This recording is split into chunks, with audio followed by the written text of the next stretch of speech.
ಕೃತಜ್ಞತೆಯ ಶಕ್ತಿ ಒಂದು ಕಥೆ.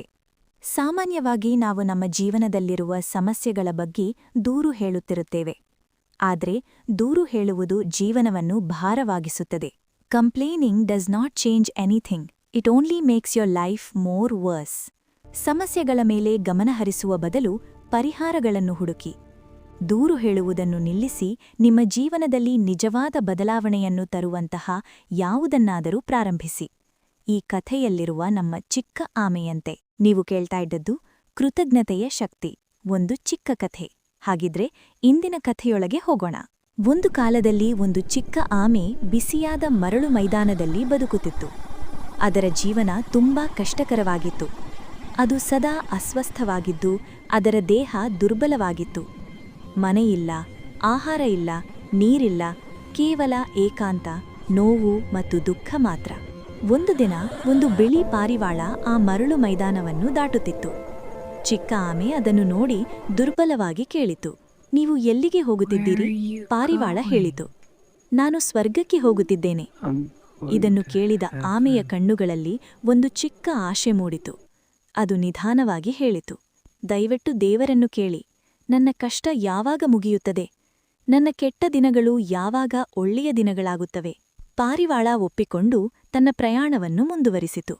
ಸ್ವರ್ಗಕ್ಕೆ ತಲುಪಿದ ನಂತರ ಪಾರಿವಾಳ ಒಂದು ದೇವದೂತನನ್ನು ಭೇಟಿಯಾಗಿ ಆಮೆಯ ಕಷ್ಟಗಳ ಬಗ್ಗೆ ಹೇಳಿತು.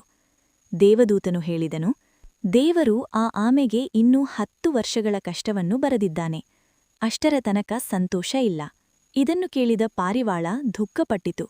ನಾನು ಇದನ್ನು ಹೇಳಿದರೆ ಅದು ಸಂಪೂರ್ಣವಾಗಿ ನಂಬಿಕೆಯನ್ನು ಕಳೆದುಕೊಳ್ಳುತ್ತದೆ ಎಂದು ಚಿಂತಿಸಿತು.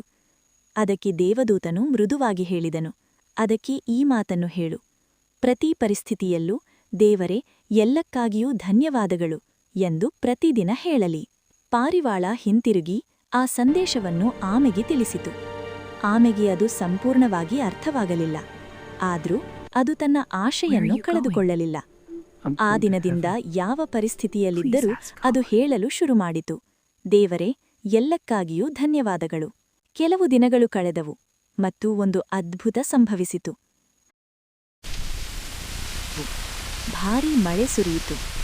ಒಣಗಿದ ಮರಳು ಮೈದಾನದಲ್ಲಿ ನೀರಿನ ಕೊಳ ನಿರ್ಮಾಣವಾಯಿತು. ಹವಾಮಾನ ತಂಪಾಯಿತು, ಹಸಿರು ಬೆಳೆಯಲು ಶುರುವಾಯಿತು. ಚಿಕ್ಕ ಆಮೆ ನಿಧಾನವಾಗಿ ಆರೋಗ್ಯವಾಯಿತು. ಅದು ಸಂತೋಷದಿಂದ ಶಕ್ತಿಯಿಂದ ಬದುಕಲು ಪ್ರಾರಂಭಿಸಿತು. ಒಂದು ದಿನ ಆ ಪಾರಿವಾಳ ಮತ್ತೆ ಅಲ್ಲಿ ಹಾರಿ ಬಂದಿತು. ಒಣಗಿದ ಸ್ಥಳ ಹಸಿರು ಮತ್ತು ಸುಂದರವಾಗಿ ಬದಲಾಗಿರುವುದನ್ನು ನೋಡಿ ಅದು ಆಶ್ಚರ್ಯಪಟ್ಟಿತು. ಚಿಕ್ಕ ಆಮೆ ಈಗ ಸಂತೋಷದಿಂದ ಮತ್ತು ಆರೋಗ್ಯದಿಂದ ಕಾಣಿಸುತ್ತಿತ್ತು. ಪಾರಿವಾಳ ತಕ್ಷಣ ಸ್ವರ್ಗಕ್ಕೆ ಹಾರಿ ಹೋಗಿ ದೇವದೂತನನ್ನು ಕೇಳಿತು, ಇದು ಹೇಗೆ ಸಾಧ್ಯ? ನೀವು ಇನ್ನೂ 10 ವರ್ಷಗಳ ಕಷ್ಟ ಇದೆ ಎಂದಿರಿ. ದೇವದೂತನು ನಗುತ್ತಾ ಹೇಳಿದನು, ಯಾರಾದರೂ ನಿಜವಾದ ಕೃತಜ್ಞತೆಯಿಂದ ಧನ್ಯವಾದಗಳು ಎಂದು ಹೇಳಿದಾಗ ಅವರ ಹಿಂದಿನ ಕರ್ಮಗಳು ಕರಗುತ್ತವೆ. ಅದರ ಪರೀಕ್ಷೆ ಮುಗಿದಿದೆ. 10 ವರ್ಷಗಳ ಕಷ್ಟ ಕೇವಲ 10 ದಿನಗಳಿಗೆ ಕಡಿಮೆಯಾಯಿತು.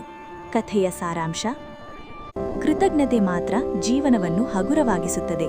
ಇಂದಿನಿಂದ ನಿಮ್ಮೊಂದಿಗೆ ಒಂದು ವಾಗ್ದಾನ ಮಾಡಿ, ಯಾವುದೇ ಪರಿಸ್ಥಿತಿ ಬಂದರೂ ದೇವರೇ ಎಲ್ಲಕ್ಕಾಗಿಯೂ ಧನ್ಯವಾದಗಳು ಎಂದು ಹೇಳಿ.